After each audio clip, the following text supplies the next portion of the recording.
Hi, Kathryn here with Handmade by Designs. Today on my work table, I am working on a 3-strand necklace in autumn tones. This is a bargain bead box project with beads from the August Bargain Bead box and also beads from my stash. This 3-strand will be done in gemstones and faceted crystal rondelles. So let's turn our eyes to the mat and get started. So the first thing I see when I turn my eyes to my work table is this thankful and blessed mat that my daughter gave me. I love this mat. I have to tell you, it's bigger than the last two I have had, but I really love it. I love the check at the bottom. I love the words to remember to be thankful, for I am blessed. My Father has blessed me with so many things. And one of the things today I was thinking about is how blessed I am to be able to feel like setting up at a desk and editing this video to share with you. I wasn't sure that was going to happen last night because I have to tell you, I felt awful.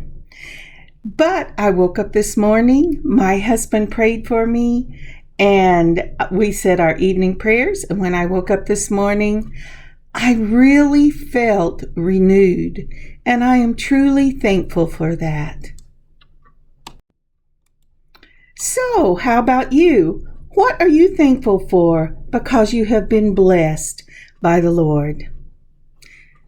All right, I've got this mat down. I've moved the camera up so maybe you could see what I'm going to do. So let's get started. All right, I have my little white pen. It looks to be maybe in the center. I'm saying, is that really in the center? But I think it is. So we're going to start off with some beads from the August Bargain Bead box. These are 8mm peach quartz. These are a dyed round bead, and I think they are lovely. So next up, also from the August Bargain Bead box, is a 6mm pink rhodonite round bead. Aren't these beautiful? They are just a lovely color of autumn pink. I just love them. And I had never seen anything like this before, but they really are perfect for the autumn season. Now, next up are these beautiful marble beads. They call them red dragon beads. And then we have one that is listed as boulder opal. I'm not really sure what that is, but aren't they beautiful? This is all part of a 3-strand I bought from, I believe, Hobby Lobby, that were all gemstones or crystal, and I just love them. Next up, these are called Picasso. Picasso stone, and I just love that. Has these, it's gray, but it has these beautiful black lines through them. And then last but not least, these are the largest of the stones. These are beautiful jasper, and you know how I love jasper. Also, I'm sorry, not the last, is this larvacite. This has a fire in it that is just amazing. And as I said, this was on a strand of 3. I'm sure they thought they gave you enough to do 3 bracelets, but I thought with the things I had gotten from the August Bargain Bead box that this would just be beautiful. So again, we have the jasper at the bottom. We have that larvacite beryl at the very left top. We also have the beautiful peach quartz, the pink rhodonite, and then and I forgot, we also have a few of those beautiful little citrine.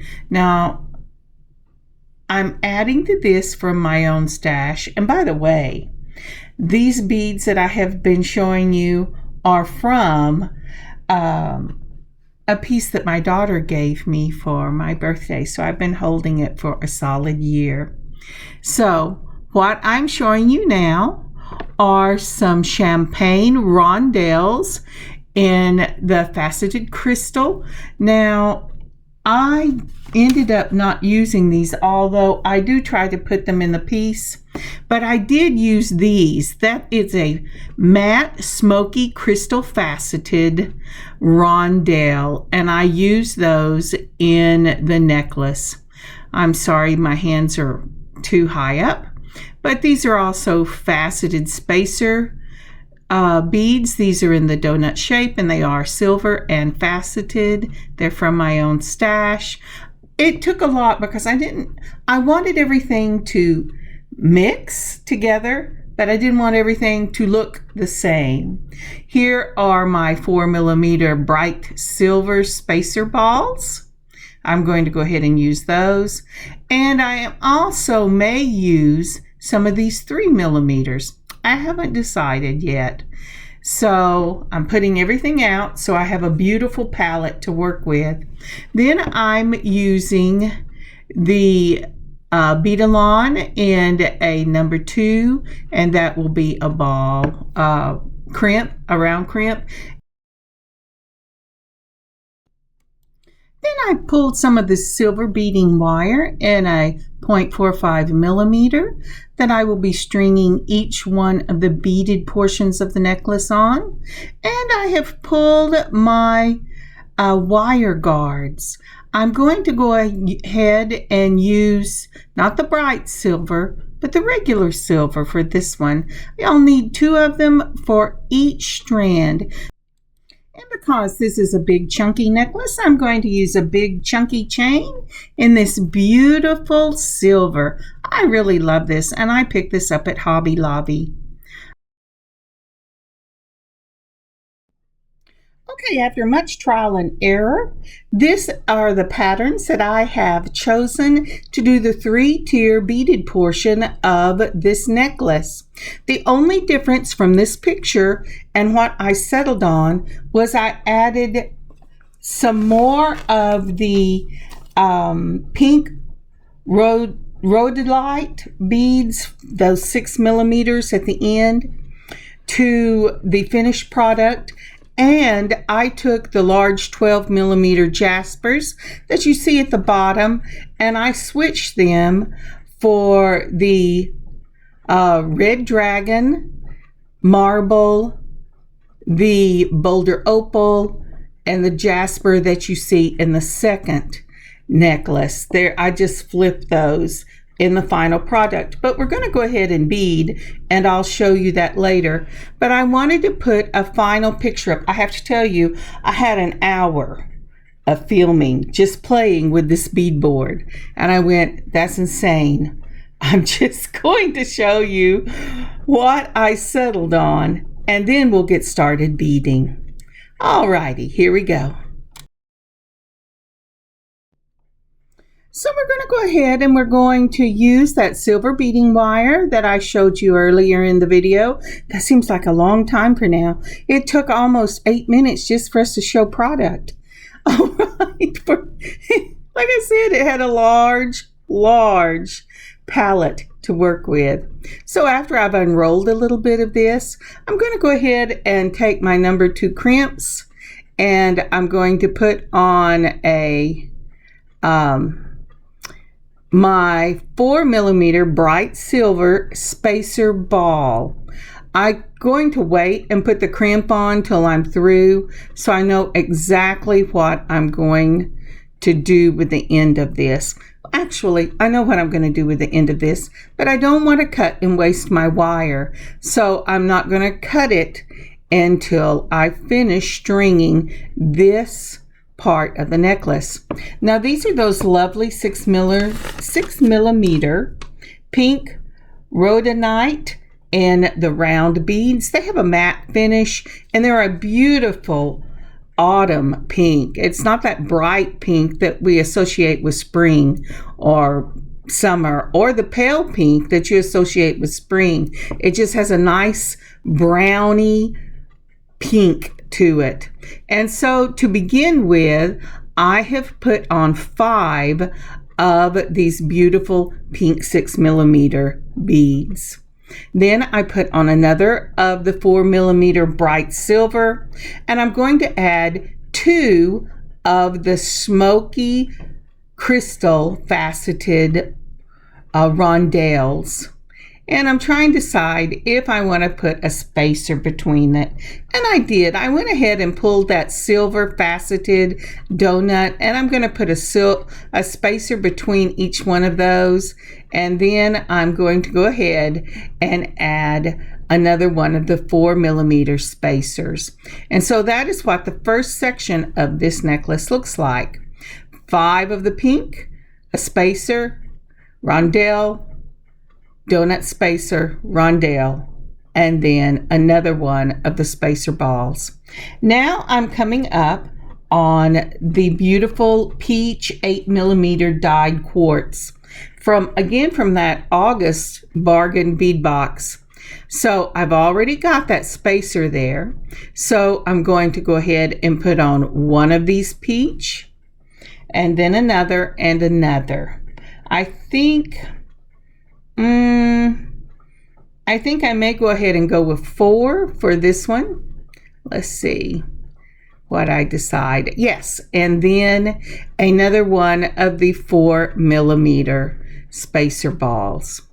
Now, I did not put anything between these. You don't want to overpower the beauty of these autumn beads with too much silver, or even if you were using gold, you wouldn't want to use too much. Now, the beauty of the silver is it kind of reminds me of the little dewdrops that you find in the morning on a beautiful autumn morning. And so I think this silver goes real well with this piece.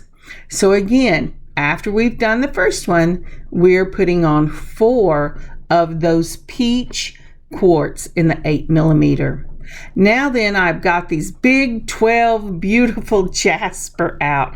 They are so pretty, and they are statement pieces because they're 12mm. Each one of them a different color and different patterns because after all, they are jasper. So I'm going to go ahead and put these on. And for these, I am adding another one of the faceted donuts in that silver. Now, if I haven't said, I think I did, but I bought a large package of these off of Amazon back the first of last year, and I use them in a lot of things, and I still have a lot left, but I really love them because they're faceted. They catch the light in a way that a plain donut bead would not. Now, isn't that pretty? I added 3, and this is going to be the center of the necklace.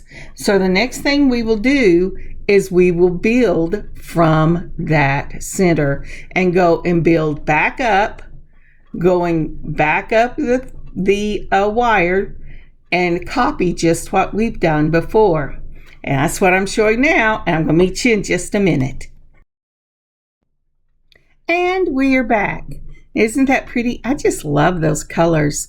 They have such a crisp fallness to them. All right, I'm pulling out my bead along. I won't lie, I'm biting the end off of this because I can't get it off. But I'm going to go ahead and put my number 2 silver crimps. Now, if you will notice, I had pulled some round crimps, but after looking at this, I decided to go ahead and go with the tube crimp because these are very heavy beads, and I wanted to make sure that I had enough holding power for these. And so I think my personal preference is that the tube has more staying power. Now, these are my crimpers. If you've never used crimpers, look at yours. They will have a hole in the back that is larger than the hole in the front. We always start with that hole in the back right there. It's a half a circle. Then once we have crimped it, we will turn it and move it to the hole in the front, which is a smaller half a circle, and we'll crimp it again. So now, for this piece, we will be using, I hope we're going to be using, let's see here, do I change my mind? I think I do, because I have pulled them out to use, and my brain just said, Kathryn, you forgot to put on the wire guard. I already had it laid out and everything. So here's the wire guard, and we go up one tube, around the top, and down the other tube. Now, whether you are crimping with or without a wire guard, you want to make sure that you do not let this wire twist. It will want to twist. It would love to twist. You have to fight it to keep it from twisting. But you want it to stay parallel to each other, because when you run this through your crimp, you have to have a wire on each side. And if they cross in the crimp, you will not get a good crimp.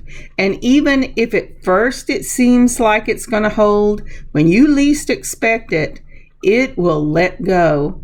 And I can tell you from experience, most of the time when you crimp it and you think you've got it and it's twisted, when you give it a little tug, it is going to let go on you anyway. Now, I have grabbed hold of that crimp in the back of the crimping wire and mashed the handles down. Now I made a little half turn and I'm mashing the handles down again.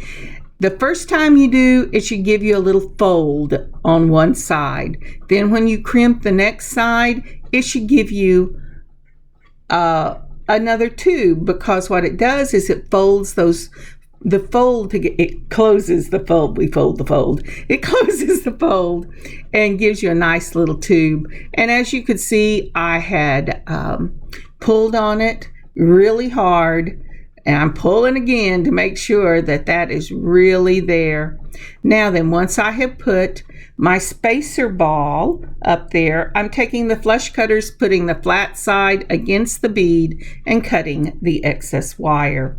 And that's the first side of one of 3 of the necklaces that will make a completed necklace. Now then, you could finish this all the way around and just do a single necklace, but I wanted to use my chandeliers for this. And I have 2 more chandeliers. I'm hoping to get the earrings that match done for this one and out on the web maybe next week. But anyway, again, I already had my spacer ball just like that. Then I'm going to put it in the beading wire, and then just like we did before, we're going to go ahead and we're going to put the wire through the crimp and the bead. It's always a little tricky when you're doing the other side, because the first side you still have the wire on the loop and you have plenty of space to work with. But on the second side, you've cut it. And when you cut your wire to go ahead and finish off this other side, leave at least 2 inches so that you have enough tail to work with. Also, when you're pulling it, now here I am putting it, oh, nope, I don't want those. If you're having trouble pulling it, you can slip your straight nose pliers in, just like this. I pulled the wrong ones. I pulled my belling pliers. And when you do that, you don't want to mash it hard. You just want to hold it there. It kind of gives you extension on your fingers. And then take your curve or your chain nose and pull that wire down before you crimp. Then again, make sure the wire is straight, and then make sure it bends. That's what I'm doing here. If you get it too tight, when you go to bend it, these beads will rub up against each other and it will not have movement. If that happens, back it off just a little bit and then go ahead and crimp. Again, I've put it in the back of my crimper. I'm mashing it down so it'll make a little M on that tube. And when you're doing a tube, make sure you go up and down the tube and you get the whole thing. And that's what I was doing there. So the next thing I did was I put it in the front. crimped it and went up and down to make sure the whole tube crimped. Then I am putting the flush pliers right up against the bead, and I clipped it. Now you can put it through one bead, you can put it through 2, 3, it doesn't matter. However many beads you want to put on. It doesn't really matter, but I like to leave a little bit of a tail and hide it in my beads. Now we have gone to the next piece. All right, so what we're going to do here is leaving the wire on the spool again. I'm putting on my stopper bead, and then I'm going to go ahead and put on these beautiful 6mm pink rhodonite. And let's see here. Now I have to tell you, when I laid these down with my chandelier, I did do some adjusting, and I'll show you what I did. But to begin with, I added 4 of these beautiful beads. Aren't those gorgeous?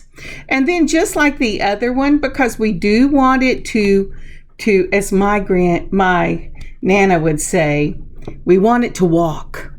First time she told me that, she looked at my house and she said, "It does not walk, Kathryn." But we want this to walk between the 3 tiers. So we're going to keep the beads that go up the sides about the same in color and the way we're putting it on. So I've added the 2 smoky rondelles, and I've put a spacer ball on one, and I've used the faceted donut between them.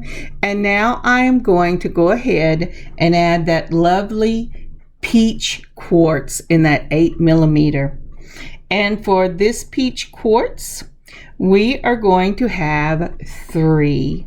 We did 4 in the first one. We're doing 3 in the next one. All right, after that, we put on our 3. Remember, we're not putting anything between these. And this is the pattern you're going to do for the next one. Keeping in mind that before I close this, I will be adding some more of the pink beads. Now for this, I'm going to do the red dragon marble, then I'm going to do that boulder opal, the jasper, the boulder opal, and some more of that red dragon quartz. I just love these. These are all just gorgeous, gorgeous beads. The 2 on either end are 10mm. The one in the middle is a 12mm. And I'm going to put these in 2s. So I will put on the red dragon and the boulder, and then I'm putting on a donut. Then I am adding as the focal point of this necklace that jasper in the 12. Then I'm putting on another of the boulder opal and another of the red dragon. And then I'm going to finish it off as I begun this section with a 4mm spacer ball. And this is how it should look. If you want to stop, I'd back it up just a little bit. Okay. Now here I have laid out the 2 necklaces that I have beaded. One is finished, one is not. The first one we did, I am going to put on the center of, I'm trying to get it to where you can see, the center loop in my chandelier. That means the one we have just finished needs to come to meet it. But if you'll notice, when I hold it on one side, it's too short. So I have added more of the pink beads on one side, and I will add more on the other. This is really the only way I know to do this, but I have put on a total of 9 of those beautiful 6mm pink beads from the August Bargain Bead box. I've added a stopper bead with the bright silver 4mm spacer balls, and then I have added my I'm so sorry. I've added my tube crimp. I just went blank. And then I am putting on the wire guard, and just like we did before, I am pulling that crimp, that wire through the crimp, making sure it's straight. I'm going to take my crimpers, I always put the flat side next to the wire guard because it's a curved and a flat side on your crimper, and I want it not to eat my wire guard. And see, it tried to twist, and before I got it completely done, I wanted to fix it. And now that I've made sure it is, I'm going to go ahead and put it in. Nope. What I'm doing is I'm going, did that crimp? And it did not. So what I'm doing is I'm putting it back in the back with the wire secure parallel to each other. Then I'm doing a half turn and putting it in the front and crimp up and down on that tube crimp. Now I'm going to pull it, make sure it's really there. I want this to hold. Like I said, these beads are heavy. By the time you get 3 strands of them, it's not your lightweight little necklaces that I normally make, but I love it. And I have a shirt this is going to go with. These colors are in it, and I'm wearing this for fall. It's going to be for October and November. This is going to be my go-to piece. So now then, I have put this, I'm lining up the center bead to make sure the centers are going to work. And I am looking to see if I'm really where I think I am.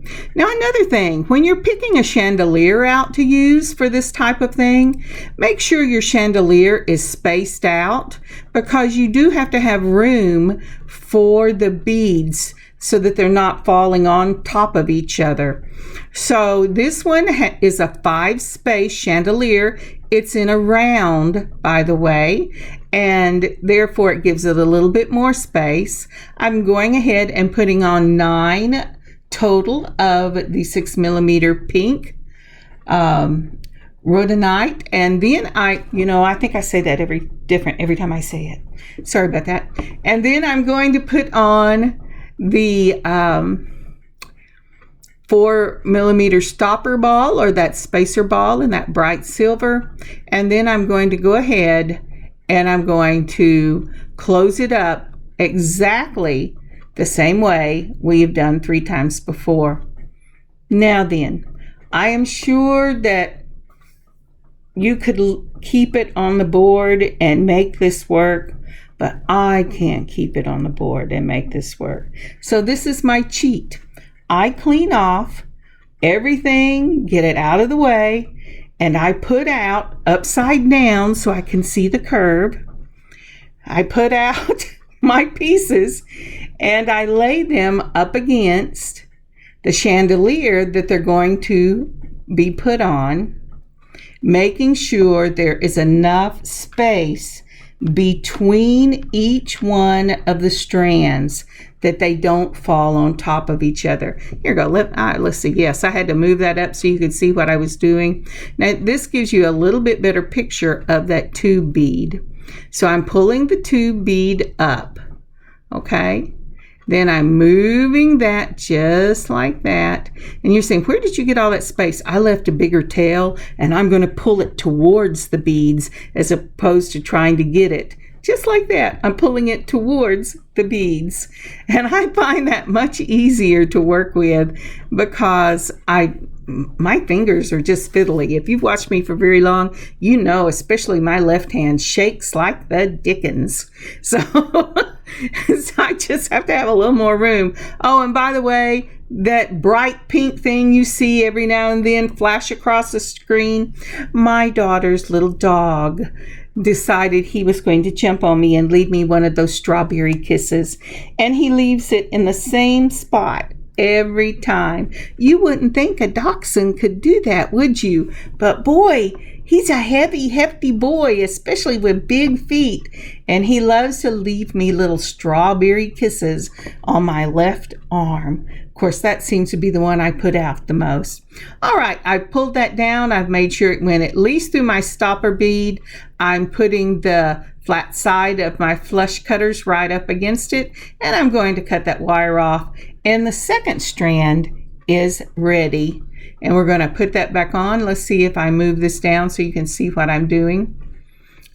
what I'm actually doing is making sure that there's going to be enough space so that these will drape nicely. And then we will be ready to start the third one. And we've already taken the wire, which is still on the spool. I'm going to add the stopper bead, and then I'm going to start off with those pink 6mm beads, just like that. And this will actually be the smallest of them because it is going to be the inside of the piece. For that one, I have added on, let's see, 3 of the pink.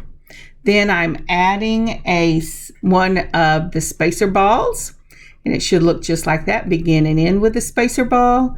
And you have the pink, 3 of those beautiful pink. Aren't those lovely? I really like this colored pink. It's not a true salmon, and it's a brownie pink. And so I'm not sure what you would call that. Now we're following the same pattern that we had before by putting on our smoky rondelles. And my hand is in the way. I wonder what bead I'm reaching for. And it's going to be a smoky rondelle, a spacer ball, and a smoky rondelle followed by a spacer ball. I'm sorry, the thing in the middle is a donut.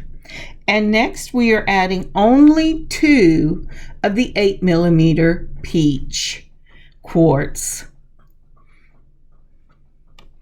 And you know, when I saw these peach quartz, I thought, shouldn't they be more pink? But when I saw them next to these beautiful pinky brown beads, I understood why I received the color peach I had. It is perfect for your fall, the beautiful autumn colors. There we go. I finally said, Kathryn, are you ever going to put that down? All right. So after we finished with the 4mm spacer ball, this time we're putting on that Picasso. Isn't that beautiful? I love that Picasso. And then we will add one of the red dragons. Then we're going to put a donut, the faceted donuts, remember, and then we have this barrel bead. I absolutely love this barrel bead, and it is a larvacite, I believe is how you spell it. It flashes almost like a black opal, and it is gorgeous. And I'm sorry, my hand is hiding it. I don't know what I was thinking other than I must have been tired at this point, and I am resting my wrist on the edge of my workspace. But what I'm doing is building back down just like we built up until we get to the Picasso. So let me show you what we did. So you can see, pause it here and look at each one of the colors and how many we did. And then I'm going to build back up, and I'll see you in a minute. And here it is. Wow, that was a fast minute, wasn't it? Now that are the pieces. They have been finished. They're just exactly the way I want them to be. And if you'll notice, there's plenty of space between that. Now I am going to use oval jump rings to add these to my chandelier. I'm not using all the spaces in the chandelier, although I could. I could put 2 more of these beautiful necklaces on the center of this necklace, but using gemstones, and these are all gemstones in this, except maybe for the crystal, the smoky crystal, it makes it really, really heavy. Now this is how it is going to lay. Isn't that pretty? So I decided 3 was plenty, and that's almost too heavy for me to wear, but I have a neck condition, and this rests right on a vertebrae that I have out of place, and so I don't normally wear things that are too heavy, but this was just too beautiful to pass up. All right, to open that jump ring, I took 2 chain nose pliers, making sure the top was up, and I twisted 1 wrist. When you're doing this, always twist 1 wrist. Now then, It's a little tricky, but I'm putting on the jump ring first.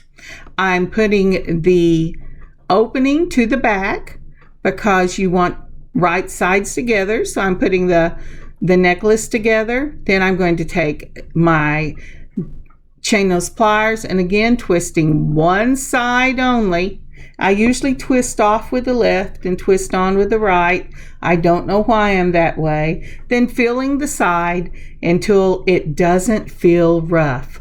If your jump ring feels rough, it is not closed. Now we're going to do the middle one. Again, I opened it with a twist of one wrist, opened it up, and you don't have to open it wide, just enough to fit in your, I'm trying to decide which way to do this, fit in your chandelier and your necklace piece. And these jump rings that I'm using are so small, they don't really want to cooperate. So they jump off a couple of times, and now I'm using my hand to hold it. And then I'm going to have to switch back to my chain nose pliers so I can close it. But I just could not get it through the small opening. And I don't want to put any more tension than I have to on these jump rings, because jump rings are made of wire. And believe it or not, just like clay, wire has memory. And like clay, it can get stressed. And when it is stressed, it has a weak point. And that weak point is where it will give.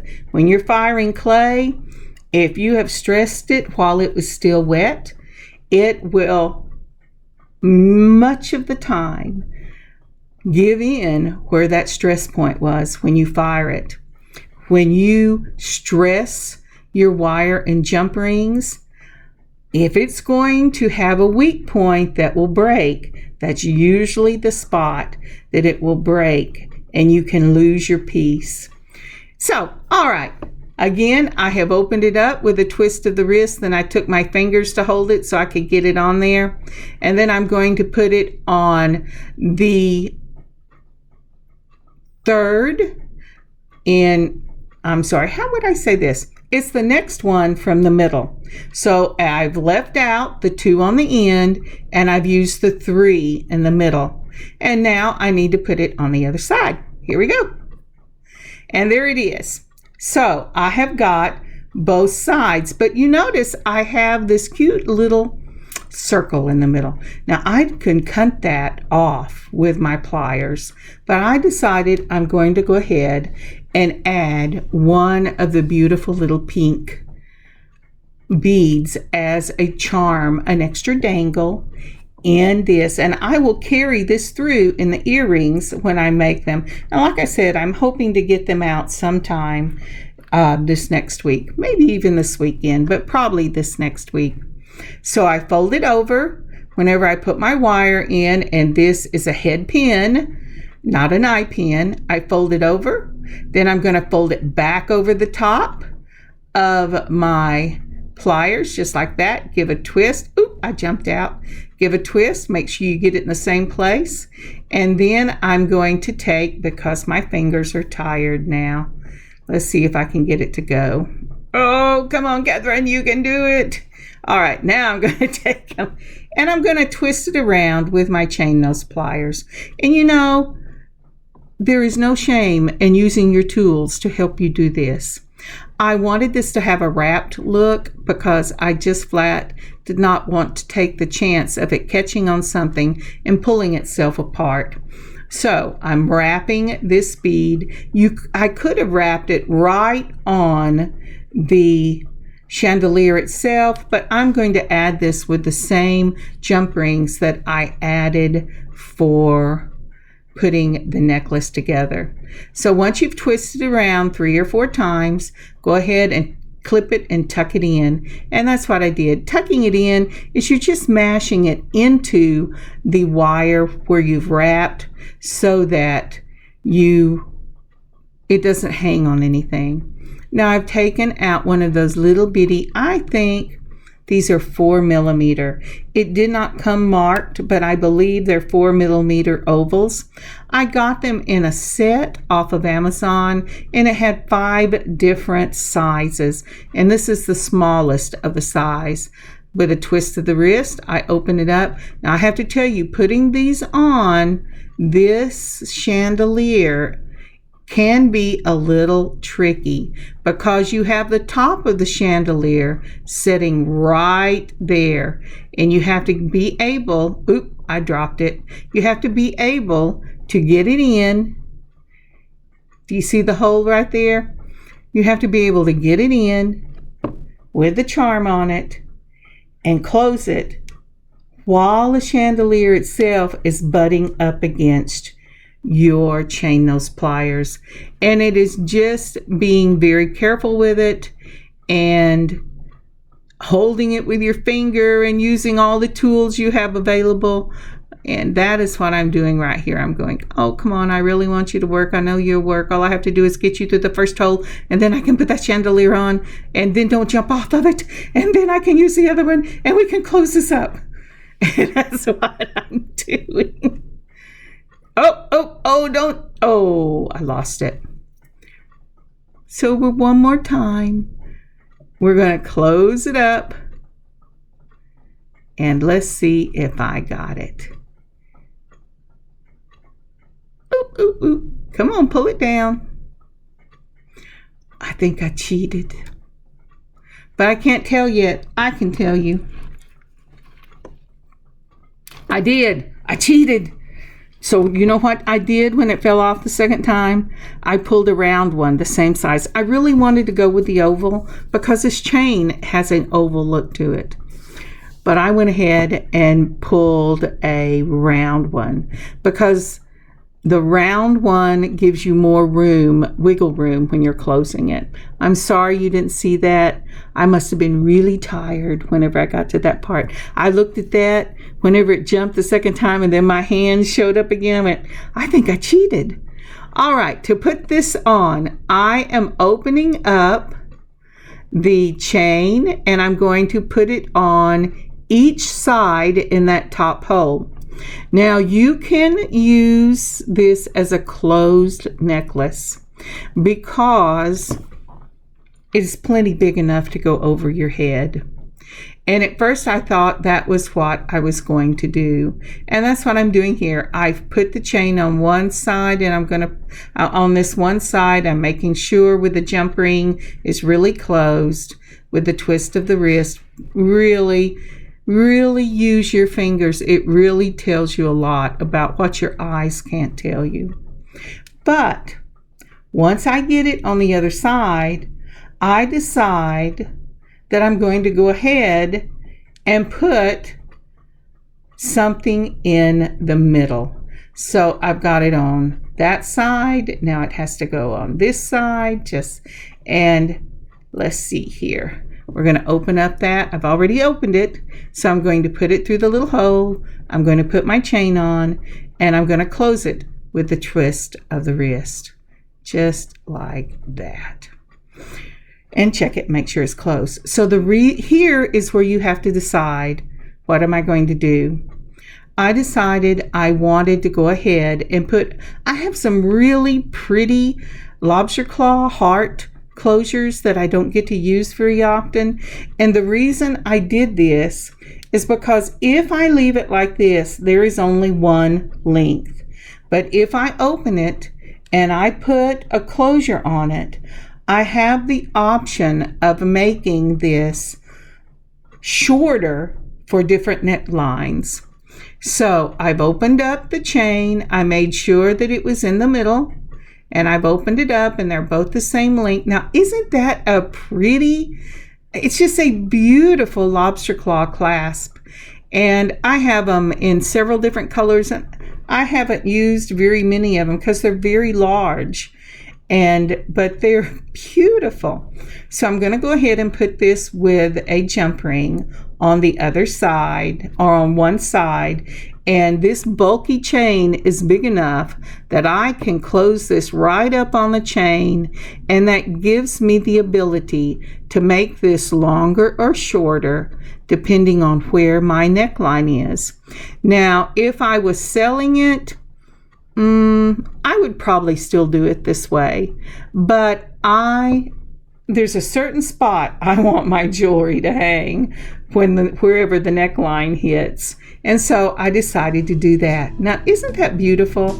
I just love this piece. If you haven't already, would you please like this video and leave a comment? And if you haven't subscribed, please subscribe to this channel and help us to get out before others. Thank you, I really appreciate it. Well, we've come to the end of another video. Thank you so much for joining me today. I have had so much fun. It feels like I haven't been with you in forever. I hope that you have an amazing beading adventure of your own today and a wonderful rest of your week. God bless you, God keep you safe, and God be with you. Check out our online store at circleartdesigns.net, and I will see you next week. God bless y'all. Kathryn, Circle Art Designs.